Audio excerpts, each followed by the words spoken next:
ये माई ये, कालची गोष्ट ज्या वळणावर आपण अर्धवट सोडलेली होती आता तिथून पुढे जाण्याची वेळ आलेली. मंडळी, अहंकार हा प्रत्येकामधला असलेला सर्वात मोठा शत्रू आहे आणि तो प्रत्येक व्यक्तीच्या मनात वसलेला असतो. तसंच होतंय सध्या हे या हिरण्यकश्यपूचं. ओम ब्रह्मदेवाय नमः. ओम ब्रह्मदेवाय नमः. ओम ब्रह्मदेवाय नमः. ओम ब्रह्मदेवाय नमः. असुरराज हिरण्यकश्यपू, आपले डोळे उघड.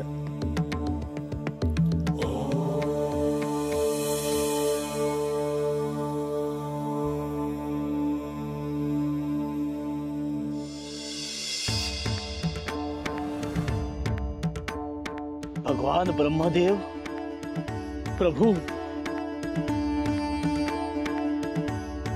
तुझ्या कठोर तपश्चर्येने आम्ही प्रसन्न झालो आहोत. तुझी भक्ती, त्यामागची प्रेरणा आणि तुझे कष्ट हे स्तुत्य आहे. बोल, तुला जे वरदान हवे आहे ते बोल. प्रभू, आपण मला जे अपेक्षित आहे ते वरदान नक्कीच द्याल. अवश्य. प्रभू, प्रभू, आपण मला अमरत्वाचं वरदान द्या. आपण मला अमर करा. मला मला सारं सारं जिंकायचं आहे. ही पृथ्वी, हे तिन्ही लोक, हे सगळं जिंकायचं आहे. मला मला या सगळीकडे राज्य करायचे आहे. प्रभू, प्रभू, आपण मला अमर करा. मला अमर करा प्रभू. मला अमर करा.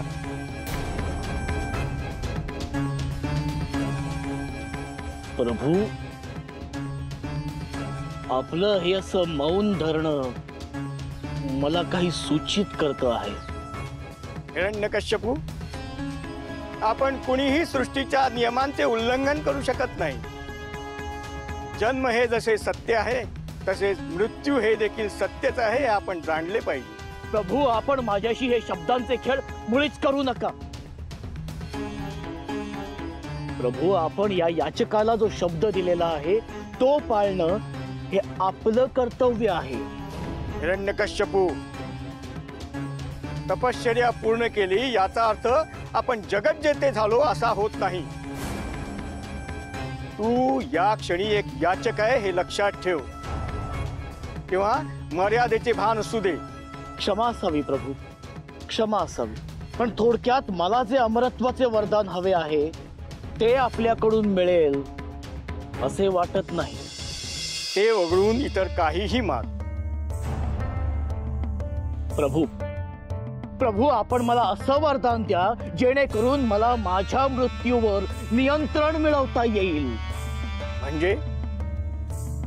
प्रभू, मला असं वरदान द्या की जेणेकरून कुणीही माझा कुठेही वध करू शकणार नाही, ना या धरणीवर ना या अवकाशात.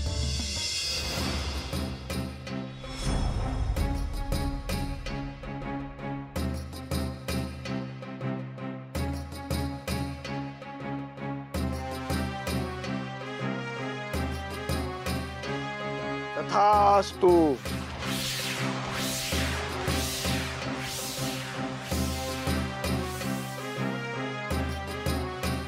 प्रभू, आपण मला असं वरदान द्या की जेणेकरून कुणीही माझा कुठेही वध करू शकणार नाही, ना घरात ना घराबाहेर.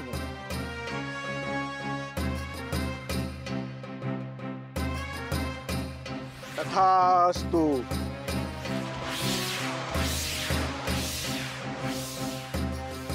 प्रभू, आपण मला असंही वरदान द्या की ना दिवसा ना रात्री, ना मनुष्य ना प्राणी, ना अस्त्राने ना शस्त्राने कुणीही कुठेही कसाही माझा वध करू शकणार नाही. असं वरदान द्या मला प्रभू, असं वरदान द्या.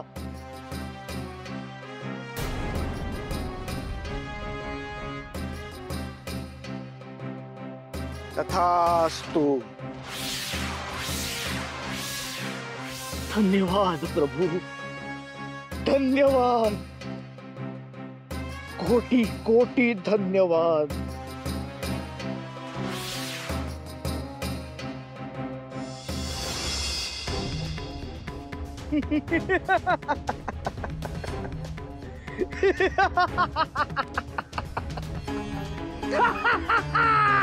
हे विष्णू, बघ मी मला हवं ते वरदान मिळवलेलं आहे.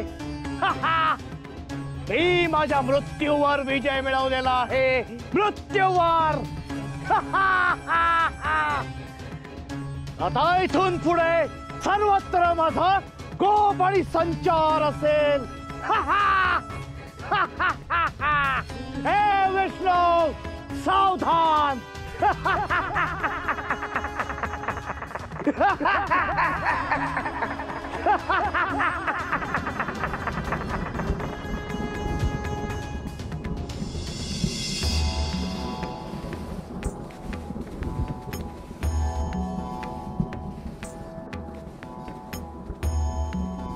नाथ, नाथ, बघा पृथ्वी तलावर काहीतरी अघटित घडत आहे. नाथ, हिरण्यकश्यपूने तपश्चर्या पूर्ण केली आहे आणि मृत्यूवर नियंत्रण देखील मिळवले आहे. हो, आणि त्याच आनंदात त्याने माझा पराभव करण्याचा आणि मला नष्ट करण्याचा निर्णय देखील घेतला आहे. स्वामी, आपल्याला सारे ज्ञात आहे, तरीही आपण संयमी व शांत कसे काय? देवी लक्ष्मी, अगदी अगतिक होऊन या समस्येवर उपाय मिळणार नाही. ते माझं काही सांगू नका. आपण तत्पर उपाययोजना करावी आणि त्या असुरास थांबवावे. देवी, सृष्टीची सर्व चक्र त्याच्या वेगाने आणि नियमाने फिरत असतात, आणि हे तर सर्वश्रुत आहे की एखाद्या कुविचाराने जर का कृत्य केले तर त्या जाळ्यात तोच गुरफटत जातो. मी समजले नाही स्वामी. जो हिरण्यकश्यपू माझा राग राग करतोय त्याचाच पुत्र म्हणजेच प्रल्हाद माझा परम भक्त होऊन जन्म घेतोय. पिता जिथे माझं नाव नष्ट करू पाहतोय तिथे त्याचा पुत्र माझं नाव चिरंतन ठेवेल, आणि त्या पुत्रावर साक्षात नारद मुनी संस्कार करत आहेत. बघा. ओम नमो भगवते वासुदेवाय. ओम नमो भगवते वासुदेवाय. ओम नमो भगवते वासुदेवाय नमः. ओम नमो भगवते वासुदेवाय. ओम नमो भगवते वासुदेवाय. ओम नमो भगवते वासुदेवाय. ओम नमो भगवते वासुदेवाय. ओम नमो भगवते वासुदेवाय. ऐका, ऐका मुनिवर. ऐका, ऐका मुनिवर, मुनिवर त्वरा करा. मुनिवर, ऐका भ्रात्राश्री. हा तर माता कयाधूचा आवाज. प्रसूतीची घटिका समीप आली की काय? मुनिवर त्वरा करा. माते, माते, माते, माते, माते, काळजी घ्या माते. मी काहीतरी करतो. त्वरा करा मुनिवर, त्वरा करा. नारायण नारायण. माते काळजी घ्या, मी आलोच. नारायण नारायण. ऐक, नारायणा वासुदेवा, काहीतरी मार्ग दाखवा आता. ऐक. नारायणा, काय करावे, कसे करावे, काहीतरी मार्ग दाखवा. भगवंता, नारायणा वासुदेवा, नारायण नारायण, नारायण नारायण. डोळे उघडा मुनिवर.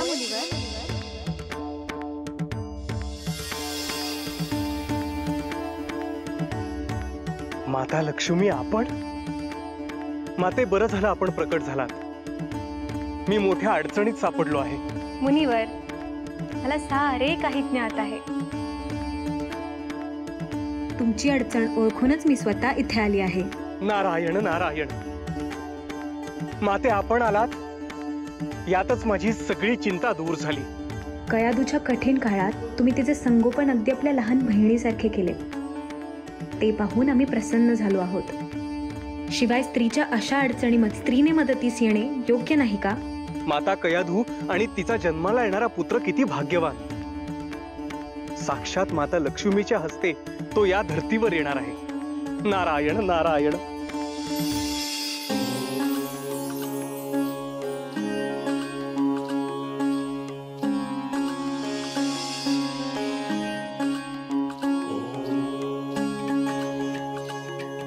मुनिवर, आता विलंब नको, चला.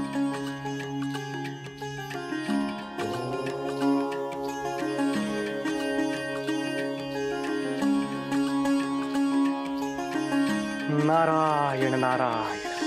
कयाधू, कयाधू, कयाधू, कुठे आहेस तू? अगं बघ बघ, आम्ही आलोय. कयाधू, आमच्या महाराणी कयाधू कुठे आहेत? कुठे आहेत कयाधू? हिरण्यकश्यपू, माते प्रणाम. माते, माते, अखेरीस आपल्या मनासारखंच घडलं. तुझा अभिमान आहे मला. तुझ्यासारखा पुत्र लाभला ज्याने देवांना त्याच्या तपश्चर्येनं झुकवलंच. परंतु माते, अमरत्वाचं वरदान ब्रह्मदेवानी नाकारलंच. परंतु त्यांच्या लक्षात देखील आलं नाही की आम्ही आमच्या अटींच्या माध्यमातून आम्हाला अपेक्षित असलेलं वरदान आमच्या पदरी पाडून घेतलंच. त्यामुळे आता पुढे ना धरणीवर ना अवकाशात, ना घरात ना घराबाहेर, ना दिवसा ना रात्री, ना कोणा मनुष्याकडून ना अथवा प्राण्याकडून, ना शस्त्राने ना अस्त्राने आमचा कुणाही कडून कधीही कुठेही वध होऊ शकत नाही. तू केवळ मृत्यूवरच नव्हे तर संपूर्ण त्रैलोक्यावर विजय मिळवलायस. आता कधी एकदा हिरण्याक्षाचा तुझ्या थोरल्या भावाच्या मृत्यूचा प्रतिशोध घेतोस हेच बघायचंय. येईल, ती घटिका देखील लवकरच येईल. परंतु माते, आम्हाला आमच्या वरदानाची सुवार्ता आमच्या भार्येस कयाधूस सत्वर सांगणे आवश्यक आहे. तिच्या आईन गर्भारपणाच्या अवस्थेत तिला सोडून तपश्चर्येत जावं लागलं याचं दुःख आमच्या मनी आजही सलतंय. आणि त्यासाठी ती आम्हाला जे काही बोलेल ते सगळं ऐकून घ्यायची आमची तयारी देखील आहे. माते, कयाधू कुठे आहे? येणारं प्रत्येक सुख दुःखाची झालर घेऊन येत आहे. माते, आम्हाला समजलं नाही, काय झालंय? घात झालाय. तू तपश्चर्या करतो हे बघून त्यात विघ्न आणण्यासाठी त्या कपटी देवांनी पुन्हा असुर राज्यावर हल्ला केला आणि महाराणी कयाधूचं अपहरण करून त्यांना देवलोकी नेलाय. मी खूप प्रयत्न केले परंतु त्या दुष्ट इंद्रास नाही अडवू शकले. एक राजमाता म्हणून मी कमी पडले. मला क्षमा कर. नाही माते, नाही.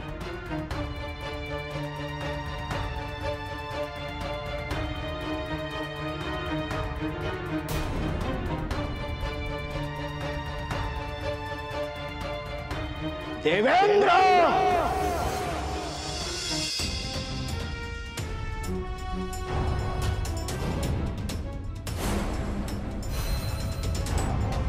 दैत्यराज हिरण्यकश्यपूच्या अनुपस्थितीत त्याच्याच राज्यावर आक्रमण करून त्याच्या गर्भार भार्येचं अपहरण करण्याचं दुस्साहस कसं केलंस तो? तुझ्या या भ्याड कृत्याचे किती भीषण परिणाम होतील आणि दैत्यराज हिरण्यकश्यपू तुला काय शासन देईल याचा किंचित देखील विचार केला नाहीस. हिरण्यकश्यपू, तू दैत्यराज जरी असला तरी आता तू इंद्रपुरीत आहेस याचे भान ठेव आणि आता तुझ्या दुस्साहसाचे परिणाम भोगायला तयार हो. परिणाम? परिणाम? परिणाम? बघू कोण परिणाम भोगतो ते बघूच. दैत्य सेना आक्रमण.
महाराज हिरण्यकश्यपूंचा महाराज हिरण्यकश्यपूंचा महाराज हिरण्यकश्यपूंचा.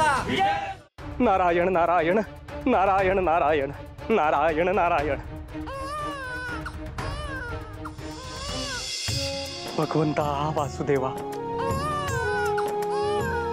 नारायण नारायण नारायण नारायण नारायण नारायण. मुनिवर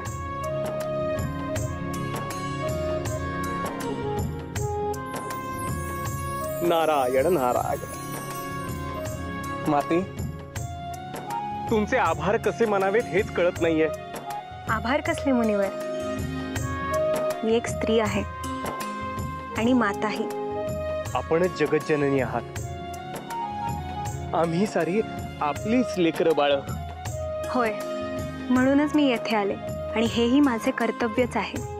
चिंता नसावी. माता आणि बाळ दोघेही कुशल आहेत. नारायण नारायण. या बाळाचं प्राक्तन नक्कीच चांगलं असणार.